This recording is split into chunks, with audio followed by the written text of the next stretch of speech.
and you already know top of the top, and it won't stop, you dig? So it's only right that I speak on it because it's on my mind. And the way I write, I'm very descriptive and it gets very wordy. And I know some of y'all ain't got the patience to be reading, you know, uh, no long dissertations, or whatever. But I had to speak on it, on a more serious note. I have to say a rest in paradise to D'Angelo and send a heartfelt condolences to his family and friends. I'm just as much in shock as many of you still are. I'm in disbelief. That's news I didn't want to hear. But I got to speak on his contribution and what he left behind and what he gave us. Okay. For me, it was a privilege to witness his growth and development because he came around the time when neo soul, as they call it, was in its genesis.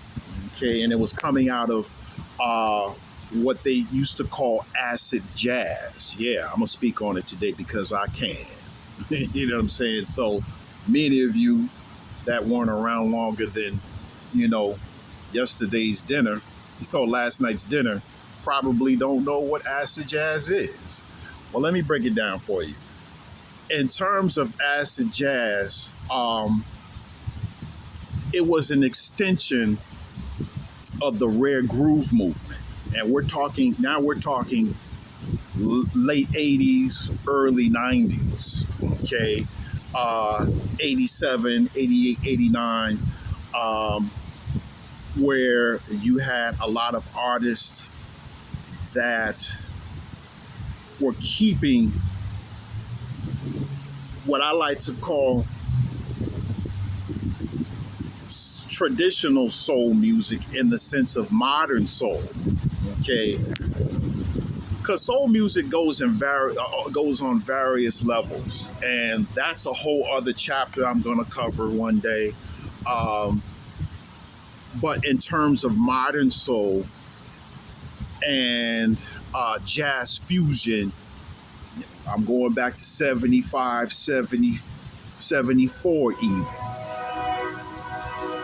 You had your Roy Ayers, may he rest, Lonnie Liston Smith, Ramsey Lewis, may he rest, where they were fusing modern jazz and the sounds of modern soul, and funk even, groups like Earth, Wind and Fire, did it very well. Kool and the Gang, with Summer Madness. So fast forward, we're going into, I would say 1994, 95-ish,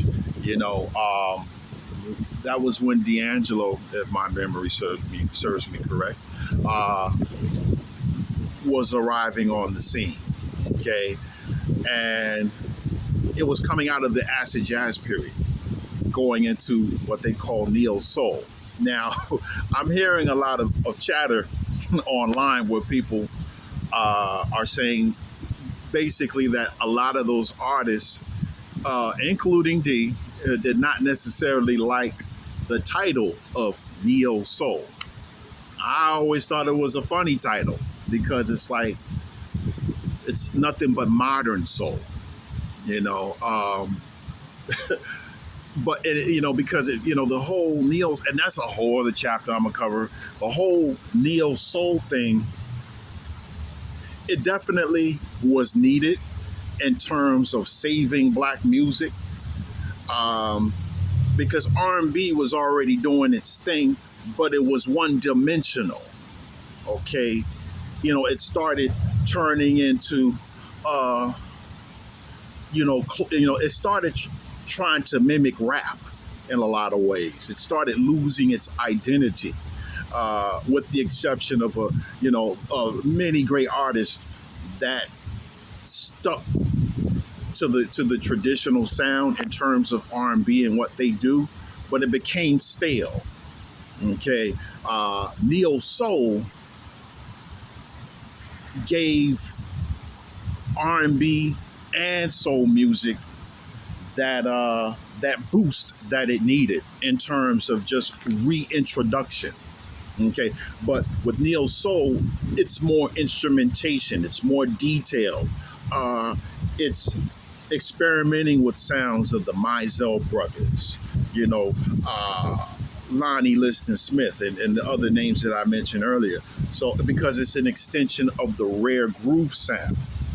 Okay, and during the time of D'Angelo's development, he was bringing in the funk element in his songs.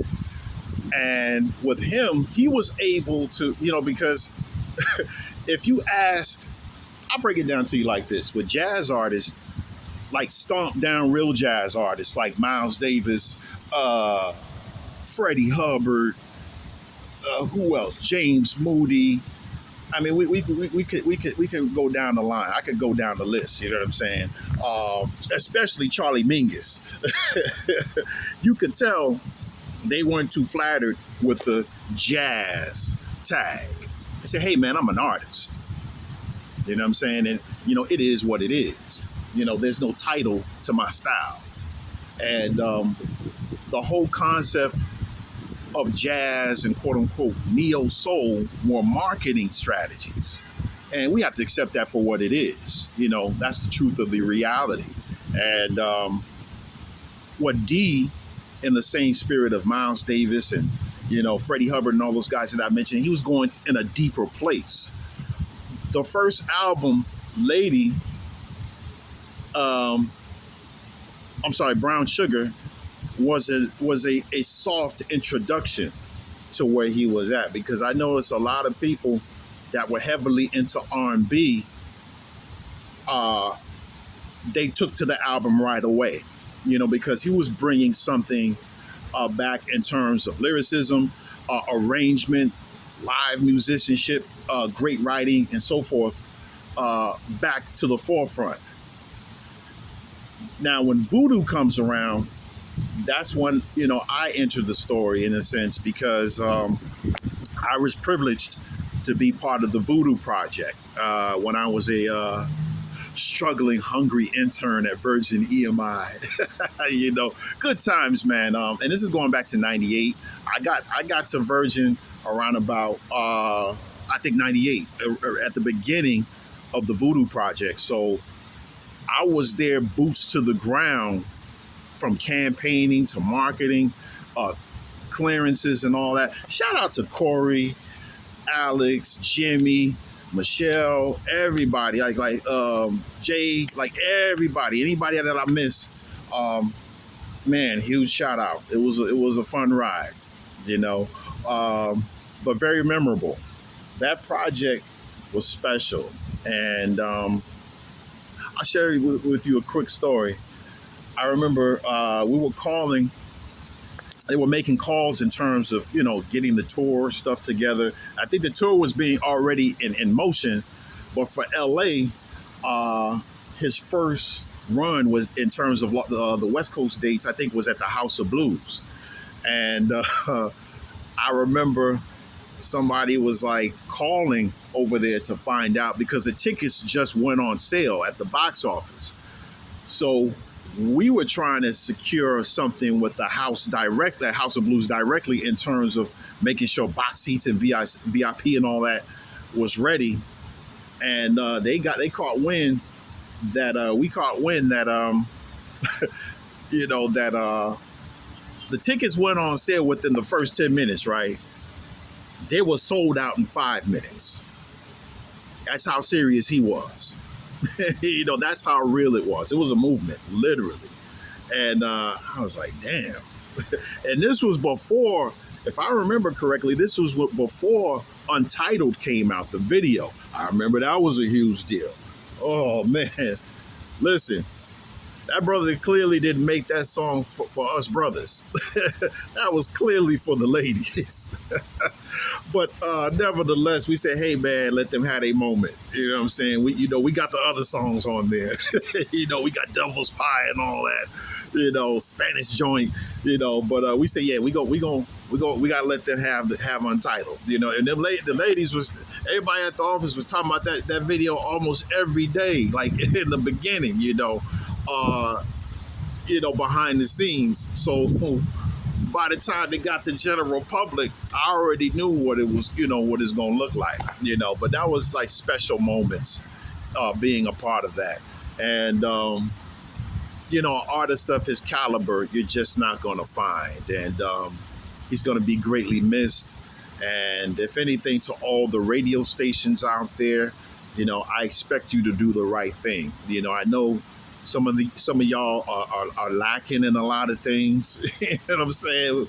In terms of just the playlist. But listen, if you're gonna do something, you want to do something right, put some D'Angelo in your playlist. He was a figure. He was an important figure in terms of the culture and just black music and music in general. And it would be a travesty if you didn't have him on your playlist. Get some D'Angelo on that playlist. Let's tighten up. To the youngins, go out and pick up his music, sit down, watch his videos, his concerts. Again, he was what I would like to call a complete artist, and he'll be greatly missed. Keep the music alive. He left something behind that was special and that was unique and that we were privileged to witness. And we're gonna let the music play. And again, deepest condolences to his family and friends. One love and much love to everybody. All right, I'm gonna catch y'all in a few.